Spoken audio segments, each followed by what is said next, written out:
عن عثمان بن عفان رضي الله تعالى عنه قال قال رسول الله صلى الله عليه وسلم من بنى لله مسجدا بنى الله له بيتا في الجنة আমার ভাইরা কবির মনোযোগ আল্লাহ নবী বলেন আমার সাহাবীরা ও আমার উম্মত একটু মনোযোগ দিয়ে শ্রবণ করো তোমরা তো দুনিয়ার বুকে বিভিন্ন কিছু নির্মাণ করো নিজে থাকার জন্য ঘর নির্মাণ করো গরু বাছুর থাকার জন্য ঘর নির্মাণ করো তোমরা তো রান্না বান্নার জন্য ঘর নির্মাণ করো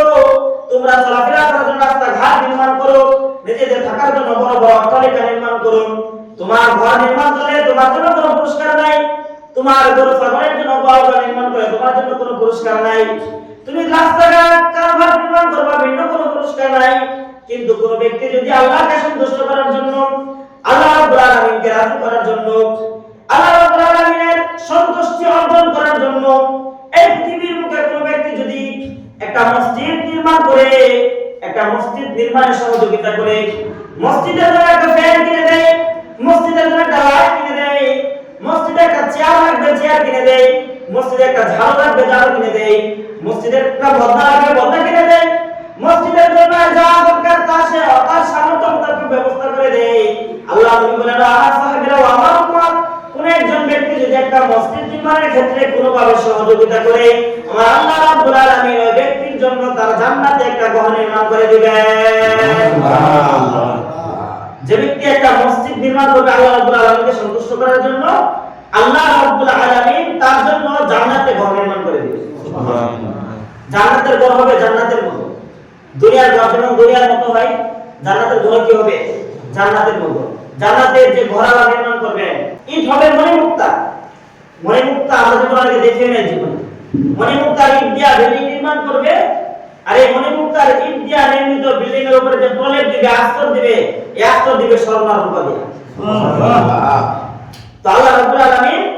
যে ব্যক্তি আল্লাহকে সন্তুষ্ট করার জন্য আল্লাহকে রাজি এবং খুশি করার জন্য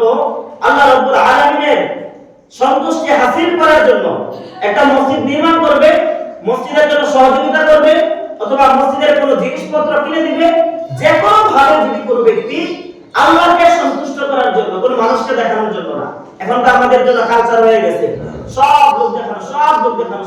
দেখানো আল্লাহ নবী বলেন ইন্না আখাফা মা আখাফু আলাইকুমুশ শিরকা আসগার আমি তোমাদের উপর সবচেয়ে বেশি ভয় করি ছোট শিরকে সাহাবারা বলল আমা ইয়া রাসূলুল্লাহ হুজুর ছোট শিরক আবার কোন জিনিস আল্লাহ নবী বলেন রিয়া ছোট শিরক হলো মানুষকে দেখানোর জন্য নামাজ পড়া ছোট শিরক হলো মানুষকে দেখানোর জন্য দান করা ছোট শিরক হলো মানুষকে দেখানোর জন্য যাকাত দেওয়া ছোট শিরক হলো মানুষকে দেখানোর জন্য কোনো মসজিদ নির্মাণ করা মাদ্রাসা নির্মাণ করা মানুষকে দেখানোর উদ্দেশ্যে কোনো কাজ করা সেটা হলো শিরক বলে নাউযুবিল্লাহ এজন্য আল্লাহ নবী বলেন মান বানা লিল্লাহি মাসজিদান বানাল্লাহু লাহু বাইতান ফিল জান্নাহ কোন ব্যক্তি যদি আল্লাহকে সন্তুষ্ট করার জন্য একটা মসজিদ নির্মাণ করে কোন ব্যক্তি যদি আল্লাহকে সন্তুষ্ট করার জন্য একটা মসজিদ নির্মাণে সহযোগিতা করে মসজিদের কোনো প্রয়োজনীয় জিনিসপত্র কিনে দেয় আল্লাহ রাব্বুল আলামিন তার সামর্থ্য মোতাবেক মসজিদে সহযোগিতা করার কারণে জান্নাতে তার জন্য একটি স্বর্ণরূপার বিল্ডিং তৈরি করে দিবেন সুবহানাল্লাহ তার জন্য জান্নাতে স্বর্ণরূপার কি তৈরি করে দিবেন বিল্ডিং তৈরি করে দিবেন আপনি দুনিয়াতে আল্লাহকে সন্তুষ্ট করার জন্য ঘর বানাইছেন